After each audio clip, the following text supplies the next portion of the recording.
Before you get to your video today, I want to make sure I remind you that my free Pilates camp starts March 27th, 2021. I am here recording my next video just for campers. So it's 7 days of free workouts sent directly to your inbox. These are workouts you cannot find on YouTube or anywhere else. You'll get a Facebook group to join. You'll be able to follow along every day and get inspiration and workouts that you need at home. So the link is below. Sign up and join us there.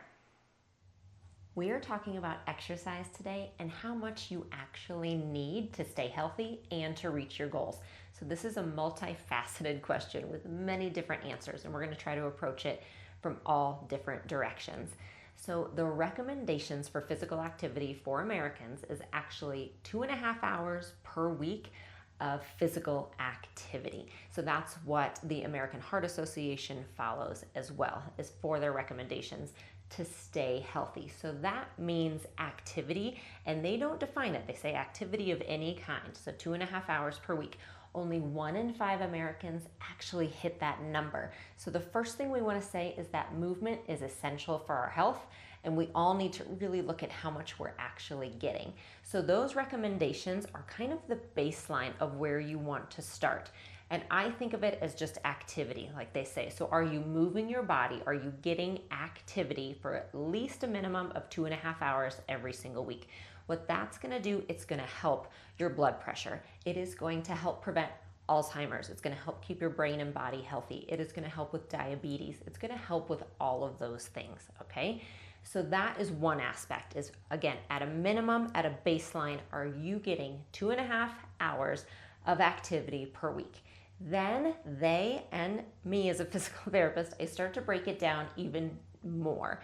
So what they'll say from there is you can also break that into vigorous activity. So that is that next step up. Are you getting more cardiovascular activity? And are you adding strength training to it or resistance training? So if we look at that 2.5 hours as a baseline, that is again what's going to help you kind of have that jumping off point of being healthy. So that can be activity of any kind. Then what I tell people is we want to start to look at structured movement on top of that. So if you have any specific goals of losing weight, of trying to strengthen specific muscle groups, of working on an injury that you might have, of staying healthy during pregnancy or getting healthy again after pregnancy to help prevent prolapse, any of those things that I've talked to you guys about over the years, if you have specific goals in those areas, then you're gonna wanna look at adding to that in a more structured way. So for example, let's say you have scoliosis, which you guys know, I have a few videos here for scoliosis. They've helped so many people. And what I do is I keep them 10 to 20 minutes for a reason. Because if you have a goal of trying to help yourself with your scoliosis to feel better, to be more mobile, I want you to add that scoliosis video every day, at least for 30 days for a while, every day on top of your activity, right? So your activity is general, and then you're working with structured movement towards your goal of feeling better with scoliosis. The same thing if you have a weight loss goal. We would look at that and what that means for your lifestyle and adding more structured movement into your general activity. It's the same if you're trying to train for a marathon, right? You're gonna be really structured and purposeful in how you get there and what you wanna do. So what I recommend first is just looking at your lifestyle and making sure that you're gonna create space for that baseline activity. Are you creating space? Are you creating time? Are you creating ways in your lifestyle that you can fit in that activity? And then I want you to realize it can be one of many different things. I don't want you to pigeonhole yourself. I don't want you to feel like this is oppressive in any way. I really believe that it should feel freeing. It should feel fun in some ways eventually. And it should feel empowering so that you find strength in your body. So if you hate to run, don't make running one of the things that you're gonna do. Find something else. Maybe you wanna get on a bike instead, or maybe you really like trails, so you wanna hike. Whatever it is, find a way to make it work in your lifestyle, okay? So again, you want that general activity. Then you want to start to think of those structured bites of movement. If your goal surrounds kind of an injury that you're working on, maybe balance is a goal that you have. So find my balance video, do that every day for 30 days. Then we're going to take it the next step.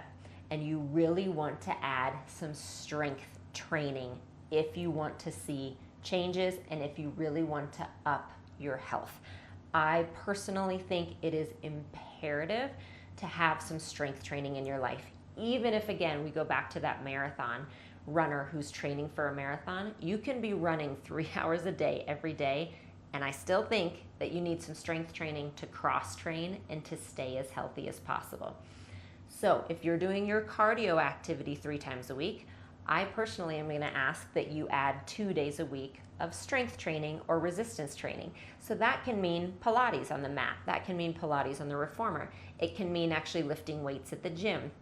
Again, I have a lot of videos here that incorporate weights to help even with osteoporosis, because it's one of the best ways we can prevent osteoporosis. Okay, so you look at it that way and you start to add things. And then eventually, if you're at a point you want kind of a really well-rounded program, that you have made time in your life, that you have dealt with some of your injuries and pains and you feel a little better and you feel stronger and you're ready to kind of take it that next level, then what I do in my unlimited membership and what I recommend for people is we find a way to make it well balanced during the week.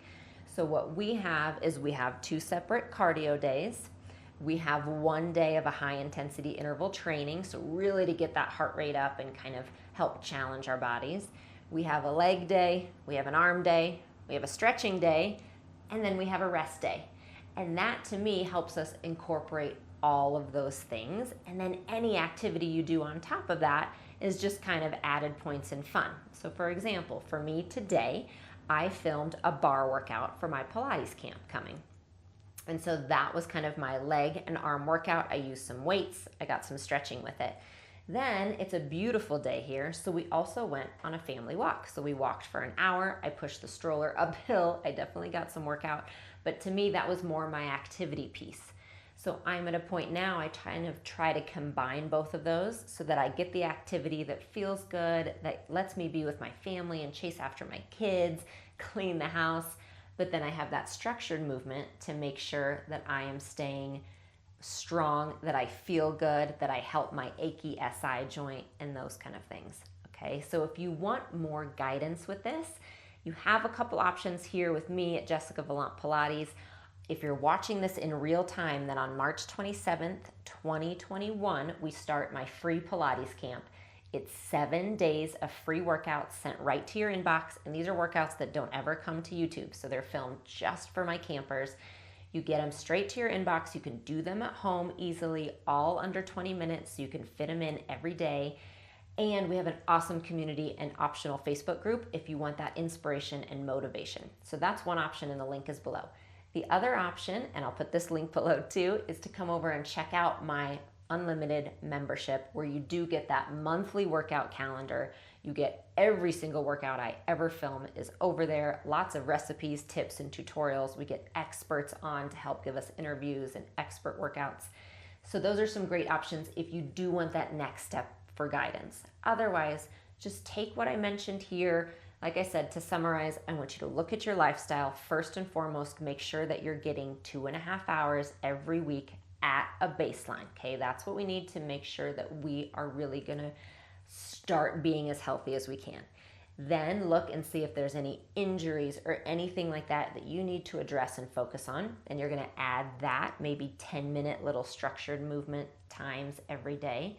Then after about 30 days, if you're just starting with that, then you want to start to add those 2 or 3 days a week of added extra, of maybe some more intense cardio and some strength training or something like that, okay?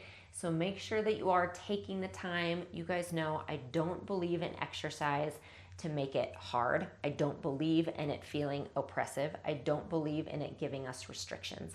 I believe that we should exercise and move to feel stronger as individuals, to believe in ourselves more.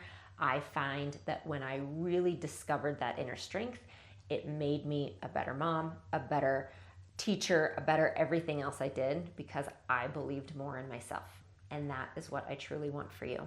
So find those links below. Join us at either Pilates Camp or over at Unlimited, and I will see you soon. Thanks so much for stopping by. Remember, subscribe to my channel and you'll be notified every time a new video comes up. Like and comment on this video and let me know what you thought. You could also always come over to jessicavalantpilates.com to find all the resources I have for living a healthy lifestyle, including full-length workout videos, healthy recipes, and a community I would love for you to be a part of. So I'll see you there.